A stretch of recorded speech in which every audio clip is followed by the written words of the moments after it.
Hey guys, it's Comics G-Man doing another response video, and it's going to be about My Adventures of Superman Season 3 and where this season is going to go. And it's going to be responding to Sergio's comments. He made more comments and brings up more points. And also, just to clarify, I did miss one detail in the last video.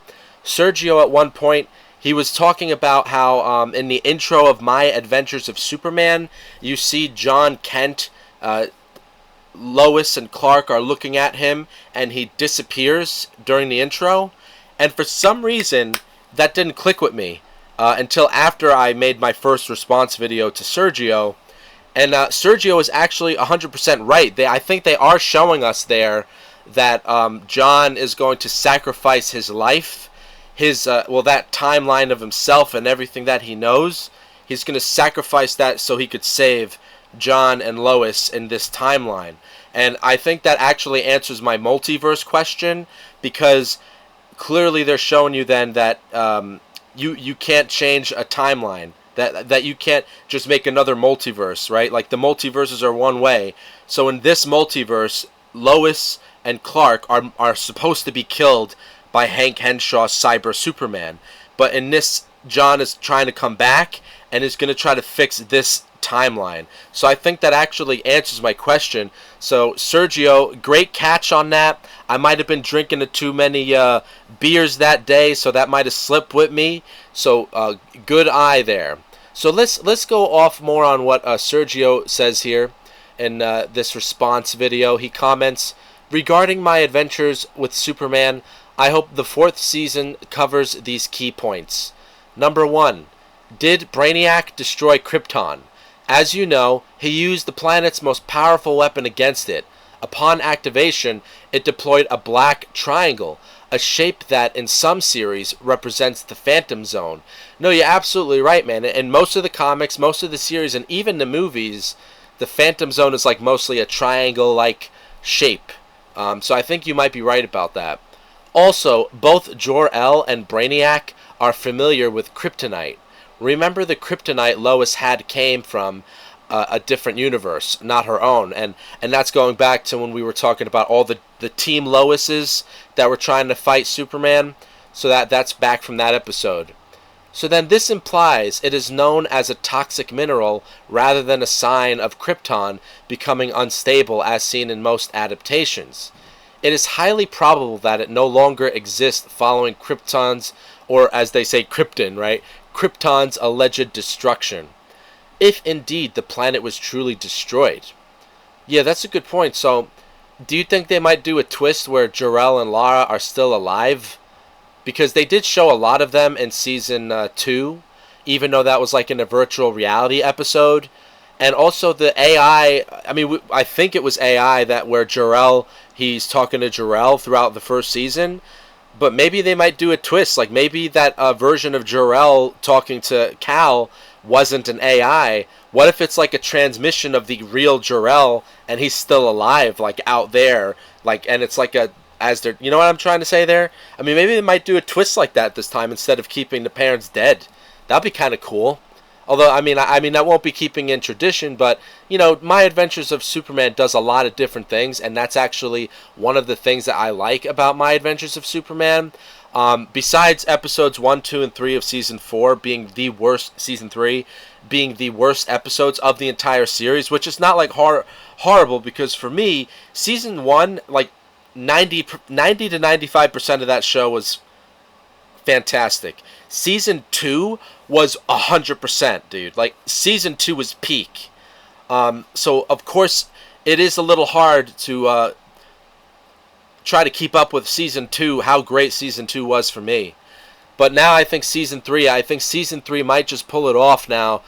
Like I said in the last video, I think they're going to pull it off with John showing up and having this, as Sergio said, comparing it to Dragon Ball Z and the Trunk timeline and what happened with the androids. You brought back a lot of memories with that, by the way, man. I haven't watched DBZ in, like, when I was, that's like maybe 10 years now, 10 years ago since I've watched DBZ.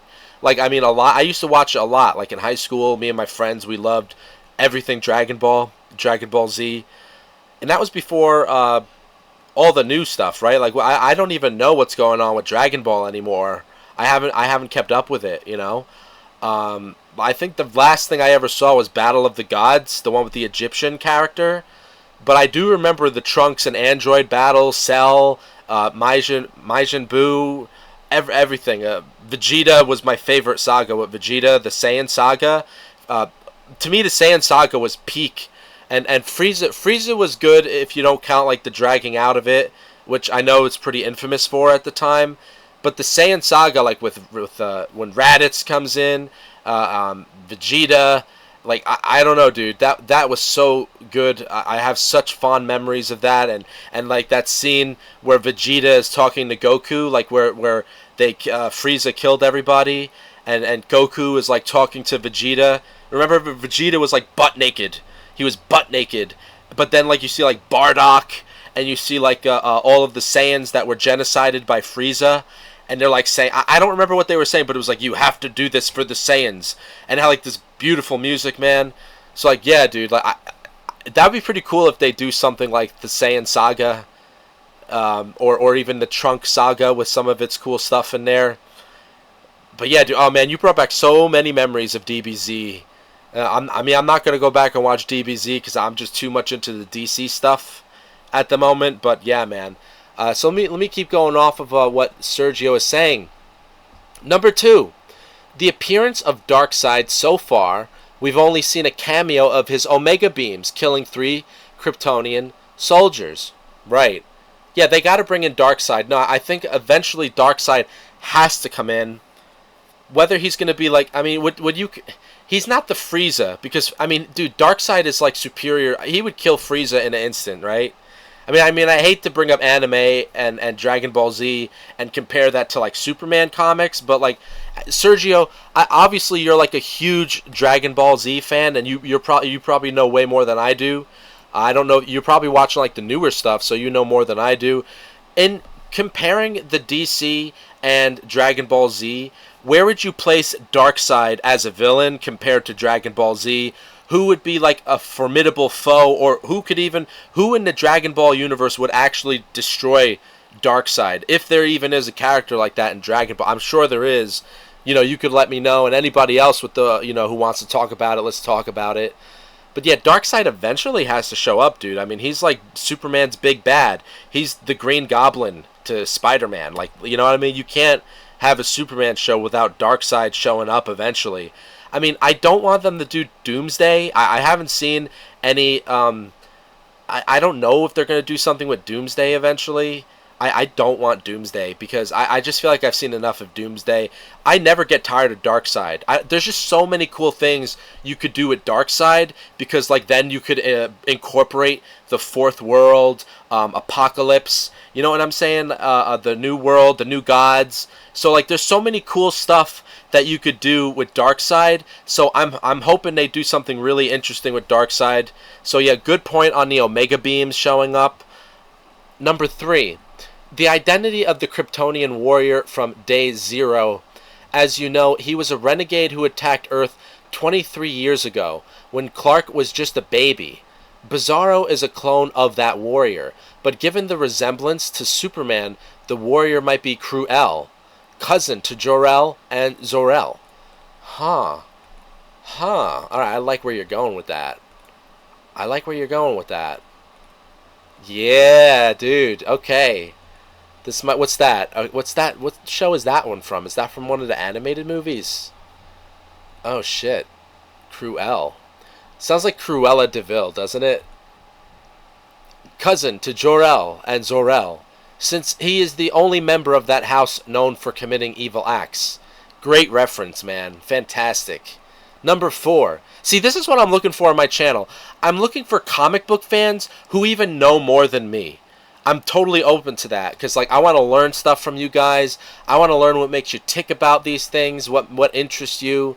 You know, like I want to grow from just my point of view. So I really enjoy these comments like this. Number 4, the inclusion of the Phantom Zone. What do you think about these points? I think they're all great points, and actually, man, I hope you're probably raising the bar for me, because don't make my expectations too high, because if none of this happens, I don't know what else can I do. This sounds like great, man. I actually want all of this to happen now. So you're making the expectations too high, Sergio. Too high. No, I mean I'm joking. Jokes aside, yeah, dude. Damn, dude. I think they're gonna do. Oh man. Oh my god. I mean, if they handle it like they did in season 2, I really think they could fit in a lot of this stuff that you point out in here, Sergio. Because like season 2 had a lot of great stuff in there. And I think they could cram in that kind of lore. Oh, dude, man, I'm looking forward to this now. I can't wait to see episode, what is it now, 5 this Sunday coming up? I'll make another video about how I feel about episode 5, and I'm sure we'll get more answers about it, and we'll see more. I think we're going to get a lot more answers because, like you said, just John showing up has already accelerated, like, Hank Henshaw, Cyber Superman, starting to already do his shit. So I think we're already going to get a lot of answers this Sunday. So I'm looking forward to that. And like I said in my last video about the Snyder Bros, been really busy. So I'm fitting these in really quick, doing these videos really quick today. But you might not hear from me for a few days because I'm trying to take a bit of a hiatus since I did like 38 videos in 1 week and I was dead yesterday. And I just kind of want to relax this week, you know. And like I said, was fitting that in with my job. But I wanted to respond to Sergio because at least he had the courtesy enough to write up a really cool comment and get me really excited for my Adventures of Superman forward. You know, so it's really crazy. I went from hating episodes 1 to 3 and almost saying to myself, it's dead. Now excited because John is in it. And now I'm even more excited because I'm like, damn, dude, I hope they at least fit half of these points in the show. Alright, guys, so thanks for listening. Sergio, my man, thank you for the great comments. Like and subscribe to any new people on here. And also, please, feel free, everyone. Comment, talk to each other. Nerd it up, geek it up, do what you want. Have a good rest of your day, guys.